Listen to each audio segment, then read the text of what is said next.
Hi, I'm Rosa Heyman. I'm the social media editor for Mary Clare, and I'm here at Fox and Jane's Salon in the East Village about to get a lob.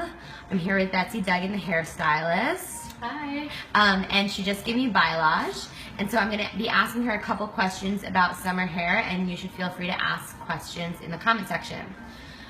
So Betsy, my first question for you is, what do you think the easiest cut is for summer? I would say that the easiest cut for summer is actually the lob. The lob? Yeah. Okay. And why is that? Is it easy to like manage in the heat, or the the damage that your hair incurs during the summer, or what? I think that the reason why it is like such a great cut for summer is that it's easy to pick up because it still has lots of length, so you can wear it in a ponytail very easily. Mm-hmm. It's not like you're having a really hard time getting it up, but also it's not like super heavy, so it's not hanging like on your back, right, making you all sweaty. Mm-hmm. That makes sense. What is your favorite summer styling trick? Like, I imagine if you go to the beach, you have a routine that you do, or like if you put your hair through chlorine, is there something that you always do? I would say if you're going to go to the beach, or even if you're like going to be in the pool for the day, Mm-hmm. you want to wet your hair before you get into the water. Interesting. So like in the shower? Yeah. Mm-hmm. Okay. Yeah. That seems like so hard to do, or like be like, wait 1 second, I'm gonna run to the pool.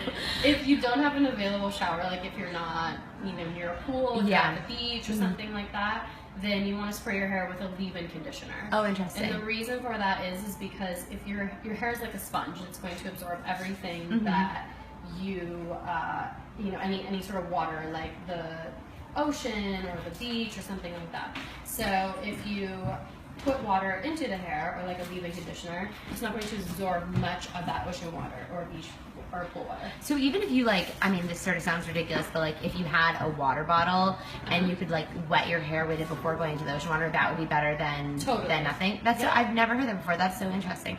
Oh, someone says that they love your hair, Betsy. Oh, thank you. That's so interesting. I never knew that. Yeah.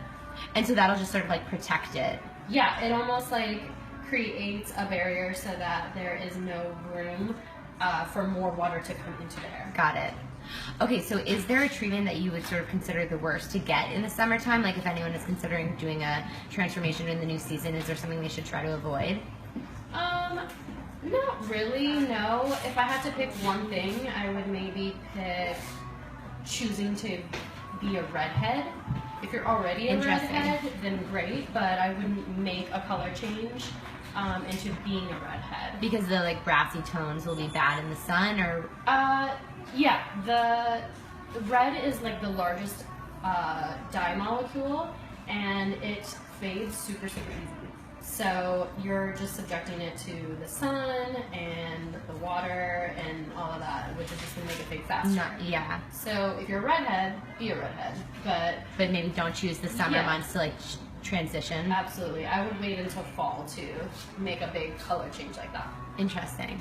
All right, we have a viewer question, and it is, what curling iron do you use for thick hair, and what products?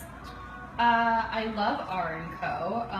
If you have thick hair and you're trying to get the curl to stay, you might want to spray it with like a hairspray before you curl. Gotcha. And then, or you could spray after as well. Usually after is better because you're not going to get like those crunchy waves that none of us like.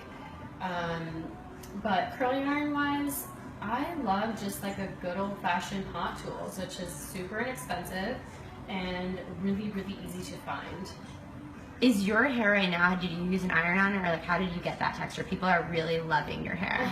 Yes, all I did was worked with my natural texture actually, and then I went in with a wand, a 1-inch wand, and just kind of detailed a few of the pieces to make it look a little bit more polished, so it wasn't so crazy. Got it.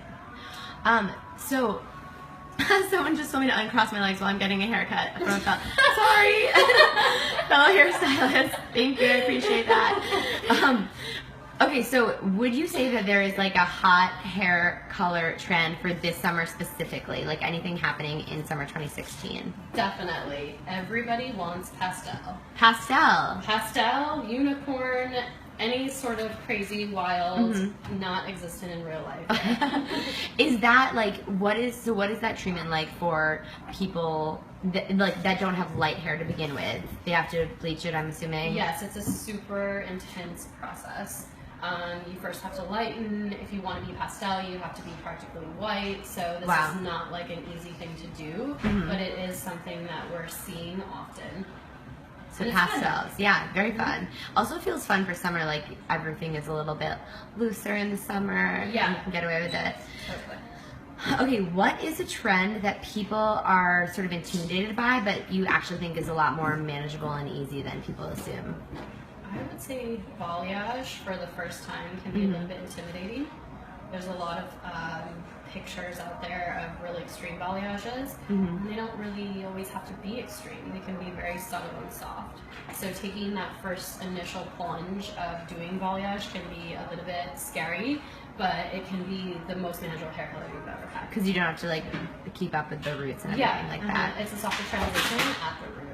So I don't know if you are allowed to say this as someone who is employed at a salon, but people are wondering, is there any way, like, do you recommend a box color to do at home? Like, people are wondering if you have any tips about coloring at home.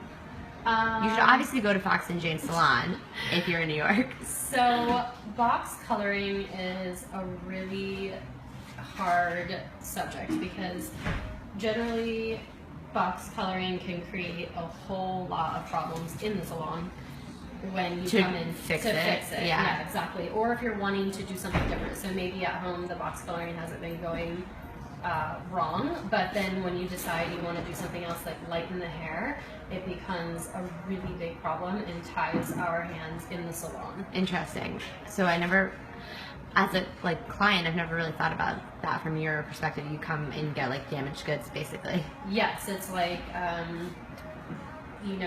having your hands tied, and having to try to make the person happy and give them what they want, but you're not starting with a blank canvas. Got it. So basically, avoid box coloring if you can. Yes. That makes sense. Okay, what about? Is there a misconception about summer beauty that you feel people need to stop thinking about? Like that maybe, I don't know, like there's ways to work with the sun damage or... I think that one misconception with summer hair is that you have to go lighter in the summer versus like lighter in the summer, darker in the winter. Yeah.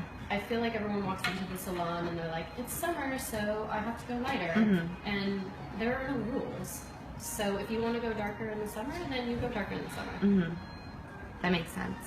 Okay, what about, so we have another question. This one is a little bit random, but what is baby powder good if you don't have any dry shampoo? I think it should be last resort, yes. It can sort of build up in the hair. Oh, so interesting. I wouldn't choose it first. Always. But yeah, say you run out and you're in a pinch, it's fine. Do you, so there's obviously a lot of conversation these days about how often you should wash your hair. Do you have a rule of thumb for that, or do you think it depends on texture? Or? As often as needed. Often as needed? If that means for you every other day, then that's a whole lot better than every day, but I would really try not to wash it every day because it's very, very drying on the hair. Okay, someone from Australia has a question. What is the best sea salt spray to use when styling a lob, or are there any other products you would suggest? I do love sea salt. It gives you that after beach feeling that you can only get at the beach. And I really love R&Co's Rockaway Beach Spray because it gives you that effect that we have gotten from other hair products before, but it does not have any salt in it, so it does not dry your hair out. Interesting. So sea salt spray doesn't necessarily have to have the salt in it. That's so sneaky. It's mimicking the salt. Oh, because like the salt is probably not the best thing for you. It's drying on the hair and it's also abrasive. Interesting. Okay, so I think we only have time for 2 more questions. Someone asked, is there a good way to make your hair thicker? like a product to make your hair, I guess, more voluminous, I'm imagining. Yeah, any sort of like volumizing spray, a mousse. We're really loving mousses coming back. I don't know how to use mousse. Can you tell me how? I think sometimes we think that mousses are for our grandmothers, but they're actually really great. So the way that you would use a mousse is you're going to apply it to your hands. You don't want to emulsify, like with some products, you know, it's good to put it in your hand and sort of rub it around. Yeah, exactly. But if you do that with a mousse, you're deflating the product. So you want to just spray it in your hand and sort of rake it in with your fingers. So like starting at the roots? Mid to ends and then into the roots. Got it. And then I always take like whatever's left of my hands at the end and go inside of the hair, or if you're at home you could flip your head upside down and sort of rub your roots. That's what's going to give you that volume. But do not go in with like a large amount and slap it right through, because then you'll end up with the same as well. Right, that sounds like it would be very clumpy. Yes. Okay, so we have lots of views or questions, but is this bad that I'm like, is my posture okay? Yeah, you're fine. Okay. I'm glad someone caught that. Someone called me out on it. Yeah, they did. It was Thanks bad. for that. Okay, let's see. Is there one product that you should add to your summer beauty routine? We may have already touched on this, but if there's something that you just think is like really great to do. I do love this beach spray. I thought that was a really good one. Another really great thing is like an anti-humidity spray because of the humidity in some places, not all places.